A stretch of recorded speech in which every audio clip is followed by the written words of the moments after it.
Welcome everybody to Forza Horizon 4, and today we're taking a look at the 2002 BMW M3 GTR.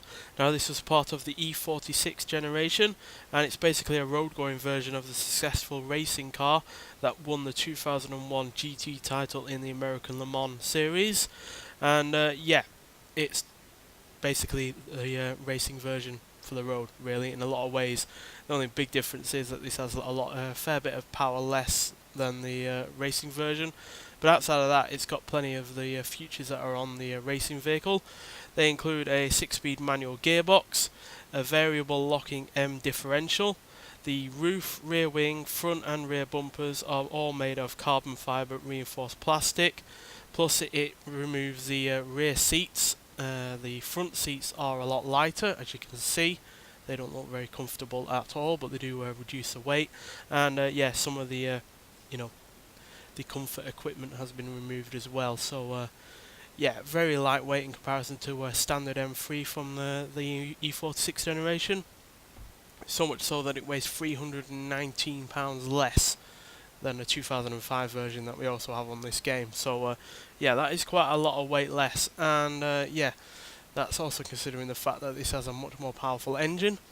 Now this 4 litre V8 was only available in this version of the E46 M3, and it produces 375 horsepower and 287 pounds-feet of torque, so that's about 40 horsepower more than the standard M3 and about 20 extra pounds-feet of torque. So yeah, fair decent amount of power over the standard M3's inline 6 engine, and this engine actually weighs 30 pounds less than the inline 6 due to it being a racing engine. So yeah, obviously it's going to be a lightweight unit, and yeah, that is the case.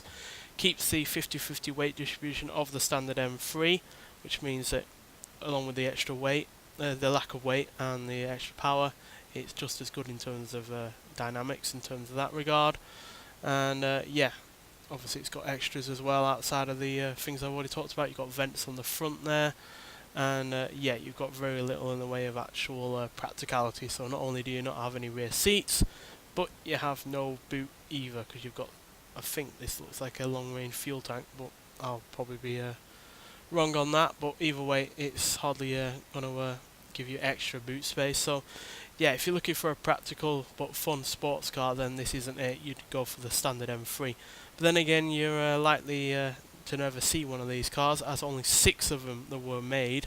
3 of those, however, were recycled, as they were engineering development vehicles, and the other 3 were kept by BMW themselves. So yeah, you're very unlikely to see one of these on the open road, because it's easily one of the rarest BMWs I've ever had on a game like this. So yeah, that's a bit unfortunate, because this car is absolutely really good to drive, and I can see why the racing version of this was so successful.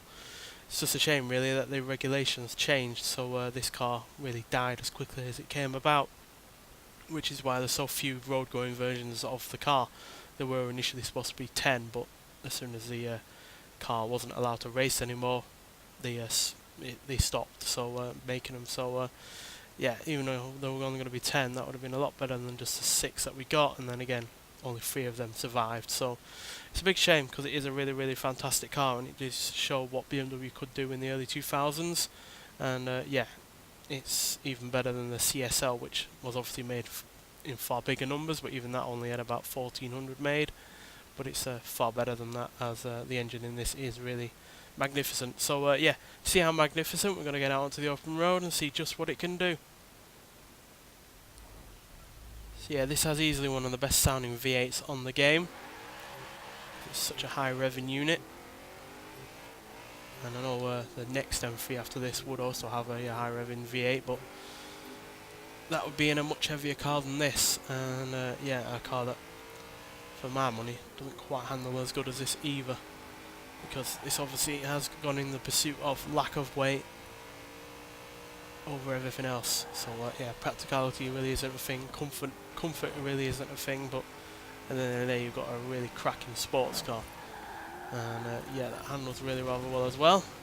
Well, I'm not doing it any justice there, but this is obviously more of a track car than a road car, even though it is a road going version of the racer. So yeah, acceleration wise is hugely impressive, as you'd expect for a car that weighs more than £300 less at £3,096 than the standard M3, as it can do 0 to 60 in 4 seconds, 0 to 100 in 9.4 seconds, and going to a top speed of 182 miles an hour.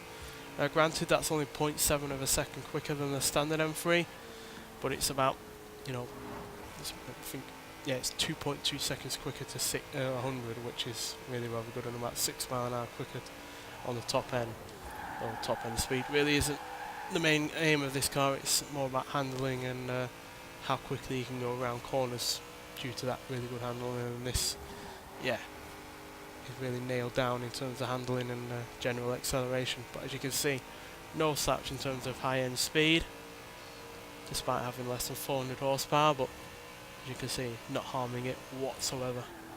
And yeah, really rather fun to drive, and it's again another one of those really rather rare cars that you're just not going to see out on the open road, that thankfully you can at least experience to some degree on this game, which is always a good thing as far as I'm concerned. So yeah, really glad it's in the game. But granted, you had to do it as part of the festival playlist, which unfortunately has ended, but if you can get your hands on it in this game, then I highly recommend it, because it's easily one of the most fun race orientated vehicles on the game, even though it is obviously a road going version. And yeah, that V8 sounds brilliant, and it's really rather good in terms of handling. So yeah, cracking car, and I hope it makes its appearance in future Forza Motorsport games, as yeah, as good as it is to drive on this game, it'll be even better on a track based game. Nonetheless, thanks for watching, and I'll see you in the next one. Bye.